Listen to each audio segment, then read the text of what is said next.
it's Grace with Devotions from the Dock. I suppose by now you can see just behind me that I'm not on the dock. I'm not even in my boat right now, but that's just what it is right now. Sailor Man and I are living with our youngest daughter and her husband at this point, just lending a hand with some of the things that they need help with, as she has just got a few weeks left in her second pregnancy.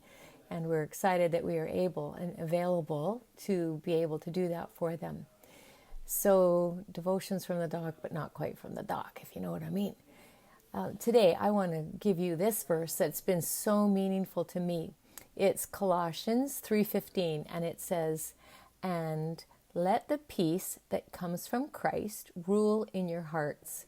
For as members of one body, you are called to live in peace and always be thankful." So the reason this verse is so meaningful is because I've been teaching a Tuesday evening Zoom Bible study on the names of God. And the one that we really focused on the last week was Yahweh Shalom, or Jehovah Shalom. God is peace. And I've been writing this curriculum as we go, so it means just spending hours in the Word and digging, just seeking and searching out and writing these thoughts down in a way that are coherent and make sense, which means a lot of pondering and prayer goes into this. I have been learning so much. This whole thing about Yahweh Shalom is fascinating.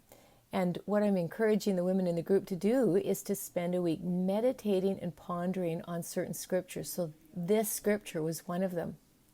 And I say just take and find the key words, find key phrases, and really sink into them and ponder on them. So using this verse, let the peace is obviously a key word. What does that mean?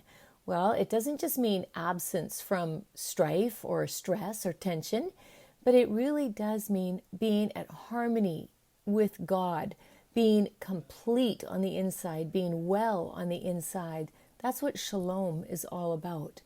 So it's letting it. It's our choice, right? Because we could say, don't want to go there, I'm not going to let that in, or we can let it in. So we are to open our hearts to having that kind of wellness, completeness, harmony with God at work in us. And knowing that it comes from Christ.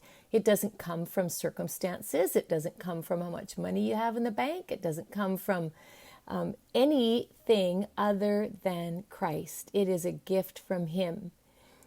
And then it says rule. So, and let the peace that comes from Christ rule. That whole word rule, what does that mean? Well, it would be something that has authority, something that leads the way, perhaps, something that determines what else is going to happen or what else is going to be in your life. So what rules in my heart? What rules in your heart? Is it the peace of Christ, or is it the tensions from a sour relationship, or is it the fear of tomorrow? What is it that rules? We're to let that peace that comes from Christ rule, have authority, dictate what's going to happen in our hearts. And then I'll skip to the very end part, but it says, always be thankful. When we complain or we grumble about things or we just worry about things, we lose our peace, don't we? That's indicative that something else is ruling in our hearts. But when we're thankful, when we are thankful for even the little things and thankful to God for His goodness, His faithfulness in our life, that sets the tone. That is what opens the door to letting that peace of Christ rule. And so today, my friend, let the peace that comes from Christ rule in your hearts, and always be thankful. I hope you have a great day and know you are loved.